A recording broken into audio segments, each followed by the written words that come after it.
Become an ethical wholesaler. Do those two words even go together? Ethics, wholesaling? Well, if you're new, this video is going to teach you how to do wholesaling the right way. If you're not familiar with me, my name is Greg Helbeck. I've been a full-time real estate entrepreneur now for a decade. I've done hundreds and hundreds of deals. I've wholesaled and I've flipped a lot of them, and I own a lot of them as rentals. So pretty much everything you could think about in real estate, I've done, except release options. But the point of this video and any podcast you're hearing from me is to teach you the real world practical knowledge that you can do in your business if you're new or you're advanced to grow and be more successful. So if you get value from this video or any other video I put out, do me a favor, like it, subscribe to my channel. It's been growing a lot. If you're listening to this on audio, if you could do me a favor and share the podcast with someone else who you think would benefit from this, it would mean a lot to me. So how do you wholesale a house ethically? And is that even a thing? Well, the answer is yes. You can wholesale a house ethically. I've done it 100+ times. So it's all about transparency, right? The wholesale business by nature is a seedy industry. And when I got started, I don't want to sound like an old man on a rocking chair, but when I got started 10 years ago, wholesaling wasn't that popular. People really weren't doing it. There weren't that many gurus. There was not that many YouTube channels. It wasn't that popular. So there weren't a ton of bad actors out there. So what's happened over the last 10 years is wholesaling has become an industry, right? Which is terrible to even say that because it shouldn't be an industry. It should be an exit strategy. And that's really what wholesaling is about. It's a tool you can use in your real estate business to monetize a lead. That's it.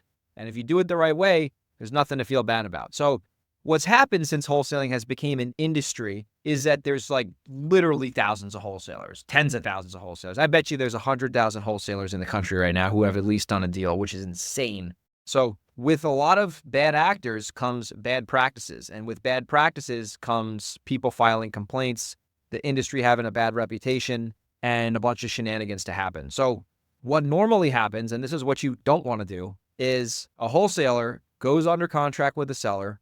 They do not tell the seller that they're wholesaling their house, and they don't have the intention or the ability to close on that house. So what they do is they sign a contract, and then they go out to the masses. They try to blast the property out to everyone and their brother in the local market, and they try to find someone who's willing to pay more than them. Now, if they find a buyer and that buyer can perform and they close, then property gets sold, no issue.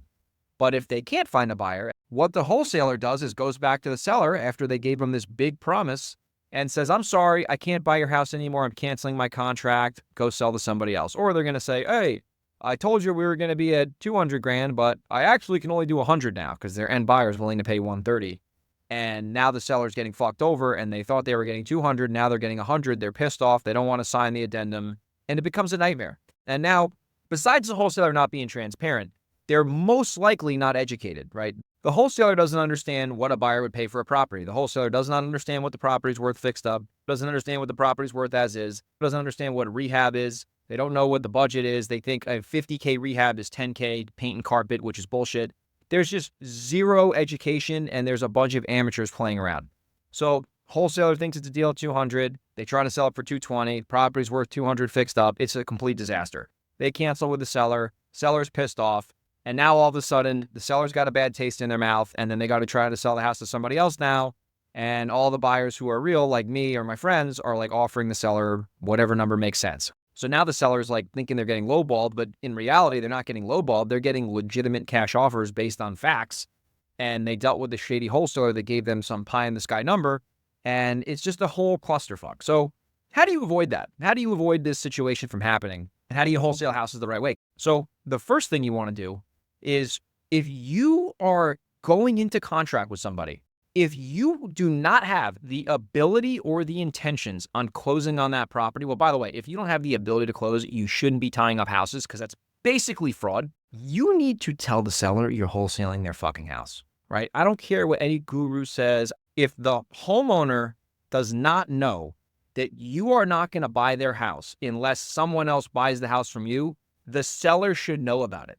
Because you're basically acting like a real estate agent. If you really think about it, you're pretty much middlemaning a deal that you have no ability or intention to buy. So I have the ability to buy pretty much any house at this point with my own cash, with private lenders' cash, with hard money lenders. I've done hundreds of those.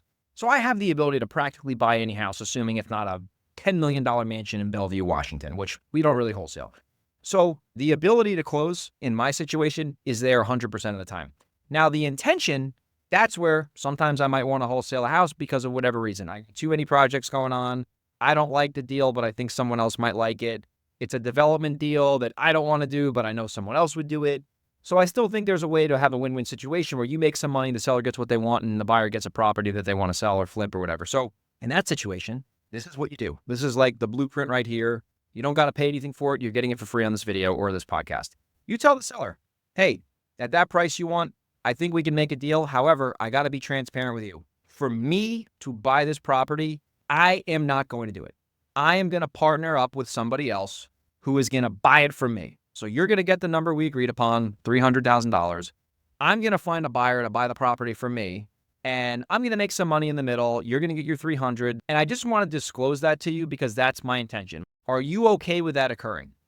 And 9 out of 10 times the seller's going to say, Greg, I really appreciate you being honest with me. If you want to make some money flipping this to somebody else, that's fine. As long as I get my 300 grand, that's all I care about. And then at that point, you say, that sounds great. Now, I just want to let you know, if I can't find a buyer, I'm not going to close on this house. So what I would need from you is I need a 7 business day inspection/due diligence period, which would allow me to obviously conduct due diligence if I want to buy it myself. But it's also going to give me the ability to, put this out to my list of investors. So are you okay that basically for 7 days, we're going to be in like purgatory where I might cancel this contract, but I also might find a buyer. But after 7 days, I promise you, we're either going to have a buyer for this property or I'm going to tell you we can't move forward with this. And at that point, you'd be able to do whatever you want with the house. Are you okay with that? Because that is going to be the downside in this situation. 9 out of 10 times, the sellers are going to say, that's totally fine. As long as it's a week, I can live with that. That's how you be transparent. That's it.